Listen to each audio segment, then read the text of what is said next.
안녕하세요. 건강한 습관을 처방하는 가정의학과 전문의 김세연입니다. 오늘 여러분께 드릴 이야기는 단순히 물을 더 마셔야 합니다 같은 얘기가 아닙니다. 물 한 잔 제대로 마시는 것만으로 누군가는 응급실에서 벗어났고 또 어떤 이는 삶의 활력을 되찾았습니다. 그동안 나는 물 잘 마시고 있다고 생각하셨던 분들, 혹시 내 몸은 지금 조용히 비명을 지르고 있는 건 아닐까요? 우리가 무심코 지나쳤던 그 작은 신호들, 지금부터 하나하나 짚어드리겠습니다. 건강한 삶을 위해 가장 먼저 고쳐야 할 습관, 바로 물을 마시는 법입니다. 가장 기본적인 이야기 같지만 오늘 강연이 끝날 때쯤이면 여러분은 분명 이렇게 말하게 될 겁니다. 나는 지금껏 물을 제대로 마시고 있지 않았다고요. 여러분, 하루에 물을 얼마나 드시나요? 많은 분들이 커피는 마시고 국물 있는 찌개도 먹고 하며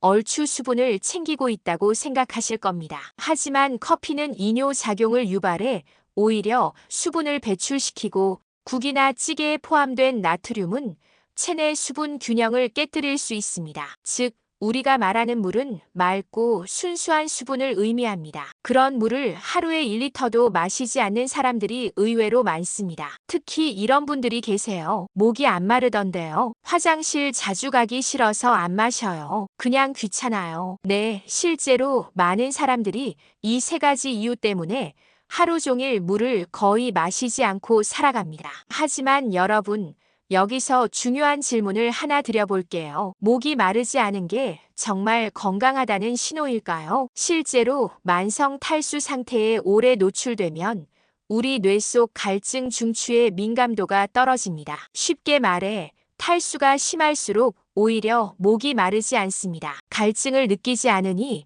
물을 안 마시고, 물을 안 마시니 탈수는 더 심해지고 몸은 점점 무겁고 피로하고 멍해지는 악순환이 반복됩니다. 그리고 그렇게 방치된 수분 부족은 생각보다 훨씬 깊은 곳에서 우리 몸을 망가뜨리고 있습니다. 혈액은 끈적해지고 혈압은 떨어지고 심장, 신장, 위장, 두뇌까지 전신에 영향을 미치는 만성 탈수 상태가 시작되는 겁니다. 제가 직접 만난 환자 중엔 하루 물 섭취량이 500ml도 안 되는 분들이 꽤 많습니다. 그중 한 분은 요로 결석으로 응급실에 실려왔고 또 한 분은 만성 피로와 집중력 저하로 고생하다가 검사 끝에 수분 부족이라는 단순하지만 강력한 원인을 발견했습니다. 하지만 더 놀라운 건 이겁니다. 그분들 모두 스스로는 물을 꽤 잘 마시고 있다고 생각하고 있었다는 점입니다. 이것이 바로 지금 우리가 빠져 있는 가장 큰 착각입니다. 나는 건강하다. 나는 괜찮다는 착각. 그래서 제가 오늘 여러분께 드리고 싶은 가장 중요한 메시지는 이것입니다. 갈증이 없다고 안심하지 마세요. 그건 경고 신호가 고장났다는 뜻일 수 있습니다. 자, 그렇다면 본격적으로 살펴볼까요? 내 몸이 보내는 탈수의 신호들은 무엇이고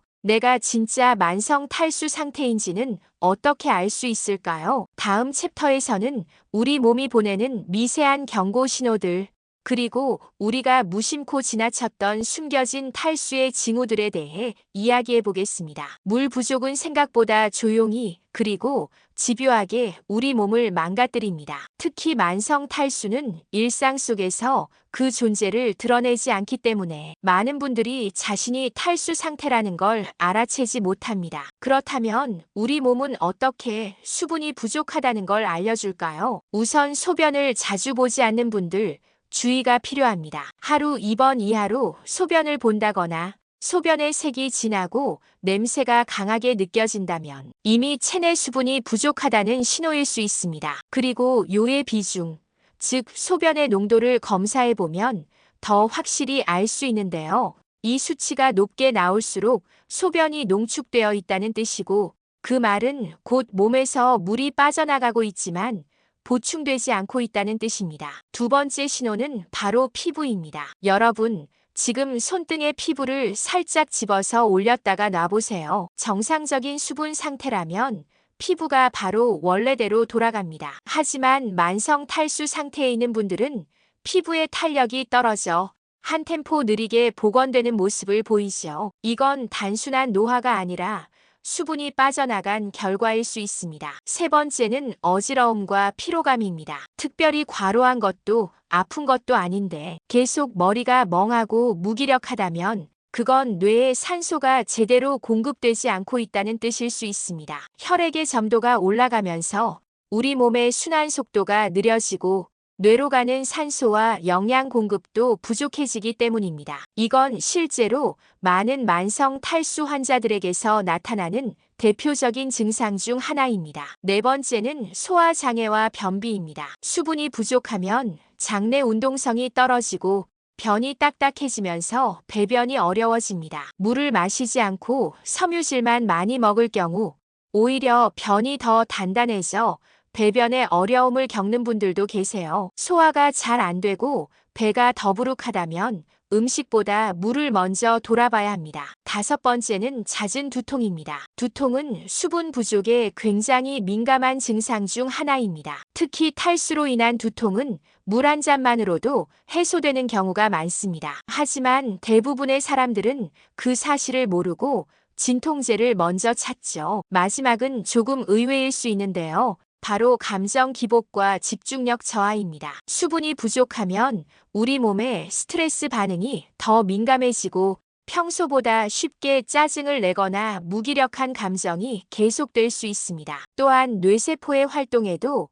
수분이 영향을 주기 때문에 집중력이 떨어지고 판단력이 흐려질 수 있습니다. 자, 지금까지의 신호 중 몇 가지가 여러분에게 해당되셨나요? 단 하나라도 그렇다면 우리 몸이 이미 조용히 경고를 보내고 있는 것일 수 있습니다. 갈증이 나지 않아서 괜찮다는 말은 이제 잊으셔야 합니다. 갈증은 가장 늦은 신호고 그 전에 이미 몸은 충분히 여러 방식으로 알려주고 있었던 겁니다. 여기서 중요한 포인트는 만성 탈수는 자각 증상이 없기 때문에 더 위험하다는 것입니다. 특별한 통증 없이 서서히 우리 건강을 갉아먹죠. 하지만 희망적인 건 이 상태는 습관 하나만 바꾸면 언제든 개선될 수 있다는 사실입니다. 그렇다면 이제 질문을 바꿔야 할 시간입니다. 나는 물을 얼마나 안 마시고 있었나? 가 아니라 나는 하루에 얼마만큼의 물이 필요한가?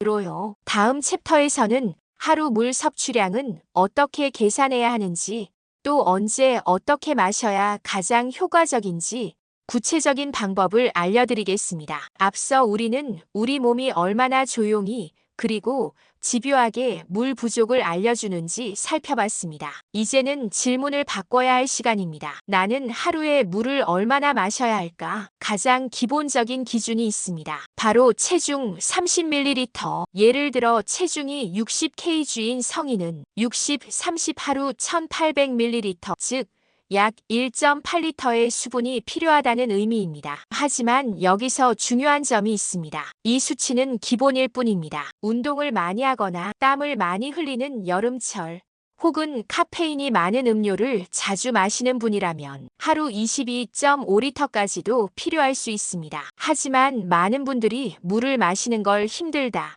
귀찮다고 느끼는 이유는 마시는 방법을 잘 모르기 때문입니다. 그래서 오늘은 물을 마실 때 꼭 기억해야 할 4가지 핵심 원칙을 알려드릴게요. 첫 번째, 갈증을 느끼기 전에 마셔야 합니다. 갈증은 가장 늦은 경고입니다. 목이 마르다는 느낌이 들 때는 이미 체내 수분이 12% 부족해진 상태입니다. 그래서 우리는 갈증을 기다리지 말고 이 시간에 한번 200ml씩 규칙적으로 마셔야 합니다. 물병에 시간을 적어두고 알람을 설정해두는 것도 아주 효과적이죠. 두 번째, 한 번에 많이 마시지 마세요. 물을 몰아서 마시는 분들이 있습니다. 아침에 안 마셨으니 점심에 1리터, 저녁에 또 1리터. 이건 오히려 위장에 부담을 주고 흡수되지 못한 수분은 그대로 배출되기 쉽습니다. 따라서 하루 섭취량을 68회로 나누어 조금씩 천천히 마시는 것이 가장 좋습니다. 세 번째, 식사 전후 30분은 피하세요. 식사 직전이나 직후에 많은 양의 물을 마시면 소화 효소가 희석되고 위장의 운동을 방해할 수 있습니다. 특히 위가 약한 분들은 속이 더부룩하거나 소화가 느려질 수 있죠. 가장 이상적인 시간은 식전 30분, 식후 30분 이후입니다. 네 번째, 나만의 물 맛을 만들어 보세요. 물을 마시기 싫어하는 분들이 가장 많이 하는 말, 맛이 없어요. 이럴 땐 어떻게 해야 할까요? 바로 레몬, 오이, 민트 같은 천연 재료를 넣어 나만의 맛있는 물, 인퓨즈드 워터를 만들어 보세요. 당분이 거의 없으면서도 상큼한 향이 나기 때문에 습관을 들이기에 아주 효과적입니다. 오전엔 오렌지, 오후엔 오이와 민트를 넣은 물 이렇게 번갈아 즐기는 것도 추천드립니다. 이제 다시 처음으로 돌아가 볼까요? 나는 오늘 하루 몇 잔의 물을 마셨는가? 나는 언제 어떻게 물을 마셨는가? 사실 수분 섭취는 양보다도 습관입니다. 물 한 잔을 몸에 맞게 규칙적으로 마시는 것이야말로 우리 몸을 유지하는 가장 기본적인 생명 습관입니다. 다음 챕터에서는 많은 분들이 궁금해하시는 주제입니다. 그럼 물 대신 마셔도 되는 음료는 뭐가 있을까요? 커피, 차, 콤부차, 한방차, 그 수많은 음료들 중에서 정말 물 대용으로 괜찮은 것은 어떤 것들일까요? 물을 마시는 습관을 들이겠다고 결심한 분들이 처음 맞닥뜨리는 고민 중 하나가 바로 이겁니다. 나는 맹물이 너무 싫어요. 다른 걸로 대체하면 안 될까요? 네, 충분히 이해됩니다. 실제로 많은 분들이 물 대신 커피, 차, 혹은 어떤 기능성 음료들을 즐겨 마시곤 합니다. 하지만 여기에는 반드시 짚고 넘어가야 할 중요한 사실이 하나 있습니다. 모든 음료가 수분 보충에 적합한 건 아니라는 점입니다. 자, 그럼 어떤 음료는 괜찮고 어떤 음료는 피해야 할까요? 우선 물이 아니어도 수분 보충에 도움을 줄 수 있는 음료들이 있습니다. 대표적으로 보리차, 현미차, 메밀차, 그리고 옥수수 수염차 같은 곡물 차류는 이뇨 작용이 강하지 않고 신장에도 부담을 주지 않기 때문에 수분 대체용으로 마시기에 적합합니다. 단, 너무 진하게 우리거나 당분이나 향이 첨가된 제품은 피해야겠죠. 그리고 무엇보다도 따뜻하게 마시는 것이 흡수율 면에서 더 좋습니다. 그 외에도 카페인이 없는 허브차는 비교적 안전하게 물 대용으로 활용할 수 있습니다. 예를 들어 루이보스티, 캐모마일, 히비스커스 같은 차는 몸을 진정시키는 데 도움을 줄 뿐 아니라 부담 없이 수분을 공급해 줄 수 있습니다. 하지만 반대로 물이긴 해도 물이 아닌 음료들이 있습니다. 특히 많은 분들이 즐겨 마시는 커피, 홍차, 녹차는 카페인이 포함돼 있어 이뇨 작용을 유발합니다. 즉, 물을 마시는 것처럼 보여도 오히려 수분을 배출시키는 음료인 셈이죠. 그래서 커피를 많이 마시는 분들 중에는 탈수 증상이 생기고도 눈치채지 못하는 경우가 많습니다. 피곤하고 어지럽고 소화도 잘 안 되고 알고 보면 커피만 마시고 있던 거죠. 또 하나, 최근 건강 음료로 인기를 끌고 있는 콤부차도 주의가 필요합니다. 콤부차는 발효 과정에서 산이 강하게 남아있기 때문에 속쓰림이나 위장 자극이 있을 수 있고 치아 건강에도 좋지 않은 영향을 줄 수 있습니다. 무엇보다 단맛을 내기 위한 당분이 상당히 포함되어 있는 경우가 많아 물 대용으로 마시기엔 적절하지 않습니다. 비슷한 맥락으로 우엉차, 작두콩차 등 일부 기능성 한방차 역시 오래 복용하거나 많이 마셨을 때 신장에 부담을 줄 수 있고 이뇨 작용이 강한 경우엔 오히려 수분을 빼앗아갈 수 있습니다. 운동하시는 분들이 자주 마시는 이온 음료, 스포츠 음료도 조심하셔야 합니다. 물론 땀을 많이 흘린 후에 일시적으로 전해질을 보충하는 데는 도움이 됩니다. 하지만 일상 속 수분 보충용으로는 당분이 너무 많아 습관적으로 마시기엔 위험할 수 있습니다. 그렇다면 물을 잘 못 마시는 분들은 어떻게 해야 할까요? 저는 늘 마시는 물 습관을 추천드립니다. 물병에 레몬 한 조각, 오이 몇 개, 민트잎 한두 개를 넣어보세요. 놀랍게도 단맛이 없어도 상큼한 향이 나는 물은 마시기가 훨씬 쉬워집니다. 게다가 이렇게 만든 인퓨즈드 워터는 당분이나 인공 첨가물이 없기 때문에 습관 들이기에 매우 적합하죠. 단, 산도가 있는 과일은 공복에 마시지 말고 하루 이상 보관하지 않는 것, 이것만 잘 지켜주시면 됩니다. 정리해볼까요? 우리가 일상에서 흔히 접하는 음료들 중에서 진짜로 물처럼 마셔도 되는 것은 생각보다 적습니다. 의외로 많은 음료들이 물처럼 보이지만 우리 몸엔 오히려 수분을 빼앗는 역할을 한다는 사실 꼭 기억해 주세요. 수분 보충은 단순한 섭취가 아니라 흡수가 핵심입니다. 보리차 한 잔이 콤부차 한 병보다 우리 몸에 훨씬 더 깊고 조용한 혜택을 줄 수 있습니다. 이제 본격적으로 물을 많이 마시기 시작했을 때 우리 몸에 어떤 변화가 나타나는지를 이야기해 보겠습니다. 소변 색깔부터 혈압, 피부, 심지어 기분까지 물이 만들어내는 놀라운 반전을 함께 살펴보시죠. 이제 물을 마시기 시작하셨다면 아마도 이런 질문이 생기실 겁니다. 정말 물을 꾸준히 마시면 몸이 달라질까요? 제 대답은 네, 확실히 달라집니다.입니다. 그 변화는 아주 작고 조용하게 시작되지만 어느 순간부터는 스스로도 느낄 만큼 명확하게 나타납니다. 제가 기억하는 한 여성분은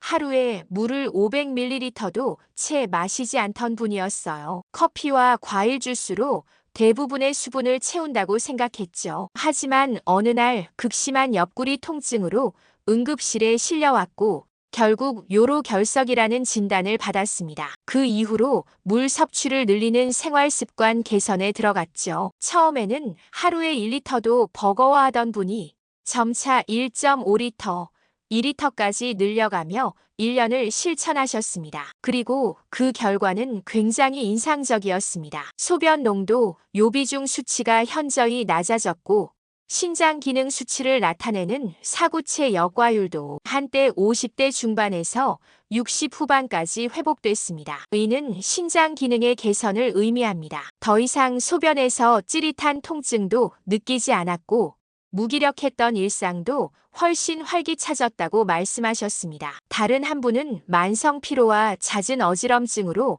늘 병원에 오시던 분이었습니다. 혹시 수분 섭취는 어떻게 하시나요?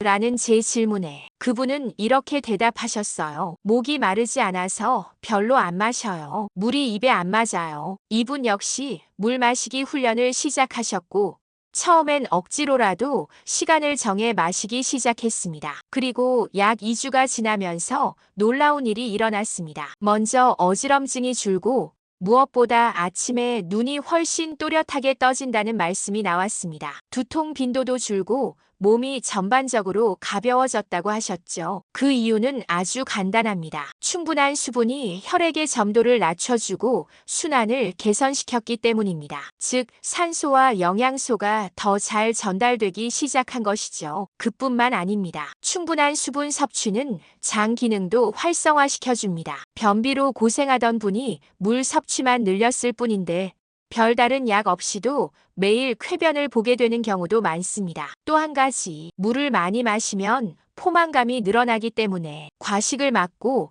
체중 조절에도 도움이 됩니다. 식전에 물을 한 컵 마시면 식사량이 자연스럽게 줄어드는 원리입니다. 그리고 피부, 수분은 몸속에서 가장 먼저 피부 상태로 드러납니다. 속당김, 푸석함, 트러블은 대부분 수분 부족에서 시작됩니다. 피부가 윤기를 잃고 메마른 느낌이 든다면 화장품보다 먼저 확인해야 할 건 수분 섭취량입니다. 무엇보다 인상적인 건 물을 마시는 것만으로도 감정 상태가 달라졌다는 분들이 많다는 사실이에요. 기분이 가라앉고 우울한 느낌이 들 때 두세 잔의 물만으로도 마음이 차분해지는 경험 해보신 적 있으신가요? 그건 단지 기분의 문제가 아닙니다. 수분은 뇌 신경 전달 물질의 균형에도 영향을 주기 때문에 우리가 몰랐던 심리적 안정에도 기여할 수 있습니다. 이처럼 물은 단순히 갈증을 해결하는 것이 아닙니다. 우리 몸의 순환, 대사, 소화, 배출,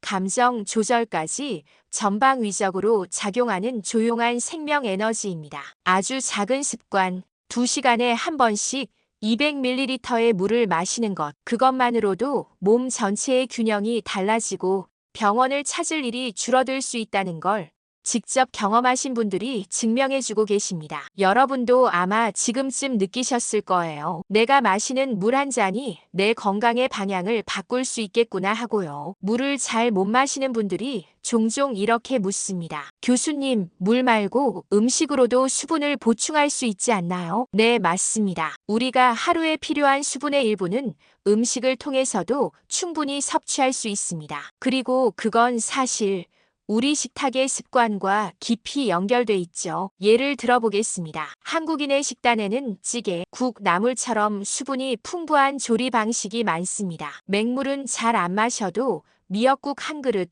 된장찌개 한 사발로도 몸속에 수분이 흡수될 수 있는 구조죠. 그에 반해 서양식 식사는 어떨까요? 스테이크, 구운 감자, 치즈, 빵. 전체적으로 건조한 조리 방식이 많고 수분 함량이 적습니다. 그래서 실제로 연구에 따르면 한국인은 음식에서 하루 평균 약 70만 800ml 정도의 수분을 섭취하는 것으로 나타났습니다. 즉, 2리터가 하루 수분 권장량이라고 가정하면 약 3040%는 음식으로 채워지고 나머지를 물이나 음료로 보충하면 된다는 계산이 됩니다. 하지만 여기엔 전제가 하나 있습니다. 음식으로 수분을 충분히 보충하려면 식재료와 조리법이 수분 중심이어야 한다는 거예요. 예를 들어 말린 나물, 무말랭이, 마른 반찬은 수분이 거의 없습니다. 같은 무라도 무생채는 수분이 많고 무말랭이는 아무리 불려도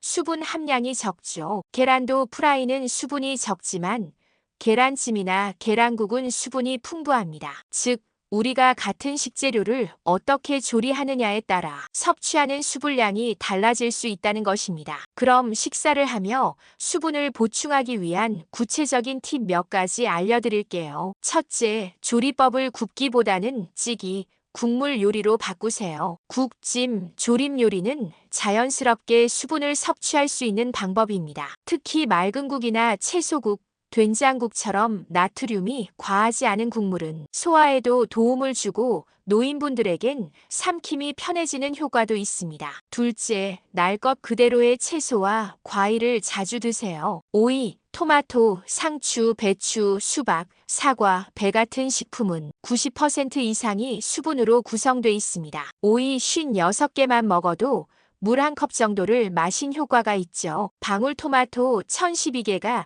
약 200ml의 수분이라고 생각하시면 됩니다. 셋째, 간식 대신 물 많은 식품을 선택하세요. 과자 대신 방울토마토 한 접시, 커피 대신 따뜻한 미숫가루, 보리차 또는 우엉칩 대신 수박 한 조각. 이처럼 일상적인 식습관을 수분 중심 식품으로 교체하면 맹물을 억지로 마시지 않아도 수분 섭취량을 자연스럽게 늘릴 수 있습니다. 넷째, 아침 식사 때 수분 식품은 필수입니다. 아침엔 체온이 낮고 자는 동안 땀으로 수분이 빠져나간 상태이기 때문에 따뜻한 국이나 물이 있는 반찬이 특히 중요합니다. 미지근한 물 한 컵, 국 한 숟갈이 몸을 깨우는 최고의 방식입니다. 여기까지 듣고 나면 이런 생각이 드실지도 몰라요. 그럼 나 그냥 국 많이 먹고 물은 안 마셔도 되겠네. 하지만 꼭 기억하셔야 할 것이 있습니다. 음식으로 섭취하는 수분은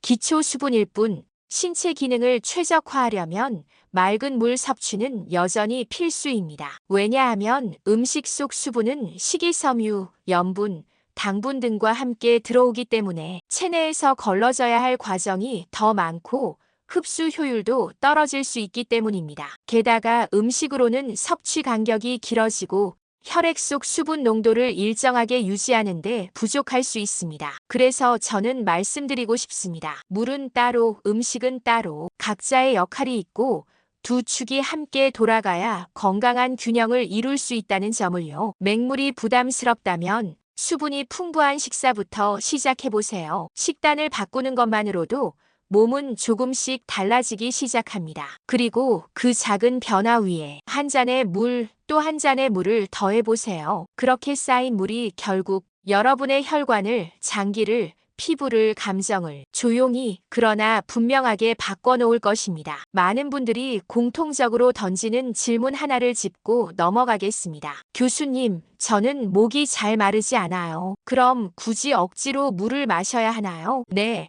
이 질문을 하시는 분들 정말 많습니다. 특히 중년 이후 혹은 바쁜 일상 속에서 체감 없이 하루를 보내는 분들일수록 갈증을 못 느끼는 것이 내 몸이 괜찮다는 뜻이라고 착각하시곤 하죠. 하지만 제가 오늘 여러분께 꼭 드리고 싶은 메시지가 하나 있습니다. 갈증이 없다는 건 반드시 건강하다는 뜻이 아닙니다. 오히려 그 반대일 수도 있습니다. 우리는 일반적으로 갈증을 수분 부족의 신호라고 알고 있습니다. 맞습니다. 하지만 그건 어디까지나 몸의 경고 시스템이 제대로 작동하고 있을 때 이야기입니다. 문제는 이 갈증을 느끼는 기능 자체가 나이, 스트레스, 카페인, 만성 탈수 등에 의해 둔감해질 수 있다는 사실입니다. 특히 나이가 들수록 시상하부에 있는 갈증 중추가 무뎌져 실제로 탈수 상태임에도 갈증을 못 느끼는 경우가 많아집니다. 그 결과 몸은 물이 부족한데도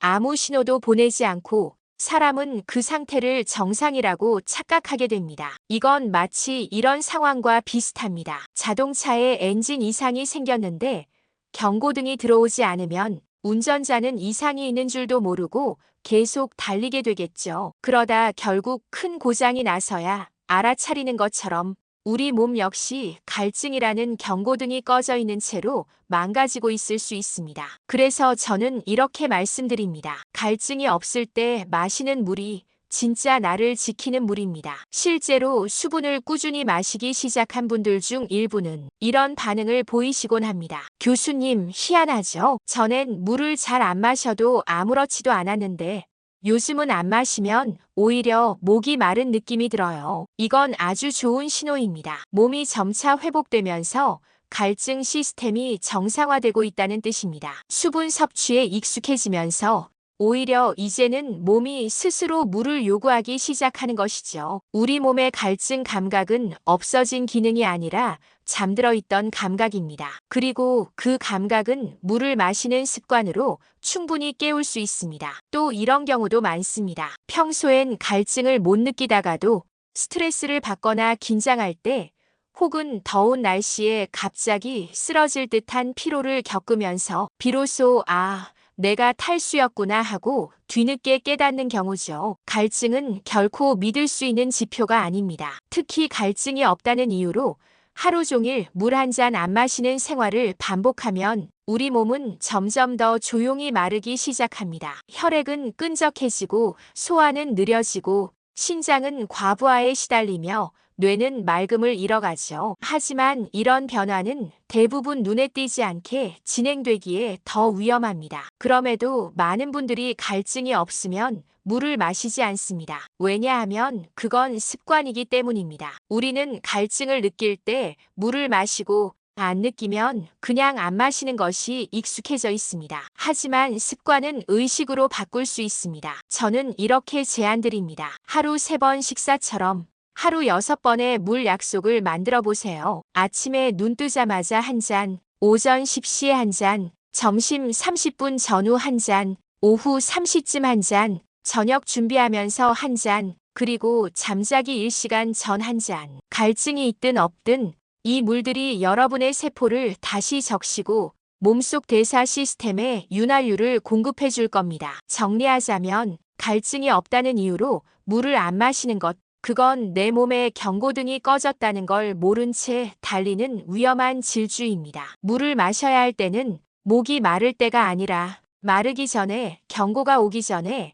매일같이 조금씩 꾸준히입니다. 지금까지 함께 해오신 여러분, 이제는 물을 마셔야 한다는 사실에는 모두 공감하고 계실 겁니다. 그런데 문제는 여기서 시작되죠. 알긴 알겠는데 막상 실천이 안 돼요. 작심삼일이에요. 몇 잔 마시다 보면 또 잊어버려요. 물맛이 없어서 손이 안 가요. 맞습니다. 머리로는 이해했지만 몸으로 옮기기가 쉽지 않죠. 그래서 오늘 이 시간엔 물을 억지로 마시는 게 아니라 즐겁게 마시는 습관을 만드는 방법, 실천 가능한 루틴과 아이디어들을 나눠보겠습니다. 첫째, 물병을 바꾸면 행동이 바뀝니다. 물 마시는 습관을 바꾸는데 가장 효과적인 시작은 바로 전용 물병 만들기입니다. 디자인이 마음에 드는 예쁜 물병, 들고 다니기 편한 용량, 뚜껑이 열고 닫기 쉬운 구조. 이 작은 선택 하나가 물에 대한 심리적 거리를 줄여줍니다. 더 나아가 물병에 이름을 붙여보세요. 예를 들어 나의 건강 담당자, 피부 비서, 두통 해방기. 이런 식으로 이름을 붙이면 단순한 물병이 아니라 하루를 함께하는 건강 파트너가 됩니다. 둘째, 물 마시는 시간표를 만들어 보세요. 갈증을 기다리지 않고 정해진 시간에 물을 마시는 습관은 몸의 리듬을 바꾸는 가장 강력한 방법입니다. 이 시간에 한번 아침 8시, 10시, 점심 12시 반, 오후 3시, 5시 반, 저녁 8시 이렇게 하루 6번이면 충분합니다. 각 시간에 200ml씩만 마셔도 하루 1.2리터 이상을 채울 수 있죠. 종이 캘린더에 스티커를 붙이거나 휴대폰 알람을 설정하거나 심지어 냉장고에 오늘의 물 체크리스트를 붙여도 좋습니다. 행동은 눈에 보일 때 습관이 됩니다. 셋째, 인퓨즈드 워터로 물의 향을 더하세요. 맹물의 밋밋함이 싫다면 물에 자연의 향기를 입혀보세요. 레몬 플러스 민트, 오이 플러스 사과, 자몽 플러스 로즈마리, 블루베리 플러스 오렌지. 이렇게 간단한 재료만 넣어도 물의 맛과 향이 확 달라집니다. 당분이 거의 없기 때문에 부담도 없고 냉장고에 보관해두면 하루 종일 시원하게 마실 수 있습니다. 단, 산도가 강한 재료는 공복에 마시지 않고 하루 이상 보관하지 않는 것이 좋습니다. 넷째, 가족과 함께 물 챌린지를 해보세요. 습관은 혼자보단 함께 할 때 더 오래 갑니다. 오늘 물 몇 잔 마셨어? 우리 이번 주는 하루 2리터 챌린지 해볼까? 물통에 스티커 붙이기. 물 마시기 성공한 날은 별 모양 스티커 1개. 아이들과 함께 한다면 자연스럽게 교육이 되고 배우자, 부모님과 함께 한다면 서로 건강을 지켜주는 따뜻한 루틴이 됩니다. 실제로 한 가족은 냉장고에 각자 이름이 적힌 물통을 놓고 하루마다 물 마신 양을 체크하는 놀이를 만들었더니 아이도 어른도 자연스럽게 하루 2리터씩 물을 마시게 됐다고 하셨습니다. 다섯째, 외출할 땐 물도 챙기기가 기본입니다. 우리는 외출할 땐 핸드폰, 지갑, 립밤은 잘 챙기면서 물은 자주 빼놓습니다. 하지만 물병 하나를 가방에 넣는 것만으로도 마시는 횟수와 타이밍이 완전히 달라집니다. 특히 이동 중 대중교통을 타거나 장시간 운전할 때 물이 있느냐 없느냐는 피로도에 큰 차이를 만듭니다. 처음엔 어색할 수 있어요. 하지만 며칠만 지나면 그 물병이 없으면 어색한 새로운 나를 발견하게 될 겁니다. 여섯째, 물을 마신 뒤에 내 몸 반응을 기록해보세요. 아침에 머리가 덜 무겁다, 피부가 덜 푸석하다, 화장실 자주 가지만 몸이 가볍다, 변비가 줄어들었다, 오후 피로가 줄었다. 이런 사소한 변화들을 눈으로 확인하면 물 마시는 즐거움은 배가 됩니다. 습관은 결국 내가 이걸 해서 달라졌다는 작은 성취감에서 비롯되거든요. 정리하자면 물 마시기는 억지로 해야 하는 일이 아니라 즐거움과 감각, 리듬으로 채워야 하는 하루의 리추얼입니다. 예쁜 물병 하나, 알람 하나, 가족과의 게임 하나가 여러분의 건강을 바꾸는 첫 번째 장치가 될 수 있습니다. 물은 생명을 유지하는 최소 조건이지만 습관으로 만들었을 때는 그 자체로 삶의 질을 올리는 가장 강력한 라이프 스타일이 됩니다. 이제 하루를 시작할 때 커피보다 먼저 한 잔의 물로 나를 깨워보는 건 어떨까요? 여러분의 하루에 작은 물 한 잔의 의미를 더할 수 있었다면 그것만으로도 저는 충분히 기쁩니다. 물은 가장 저렴하지만 가장 확실한 건강의 시작입니다. 내 몸에 귀 기울이는 시간, 그리고 실천하는 힘, 그 모든 변화가 한 잔의 물에서 시작될 수 있다는 걸 기억해 주세요. 이런 건강 이야기를 앞으로도 더 자주, 더 깊이 나누고 싶습니다. 영상이 도움이 되셨다면 구독과 좋아요 잊지 말고 눌러주세요. 그 한 번의 클릭이 여러분의 건강 여정의 든든한 동반자가 되어줄 수 있습니다. 함께 해주셔서 감사합니다.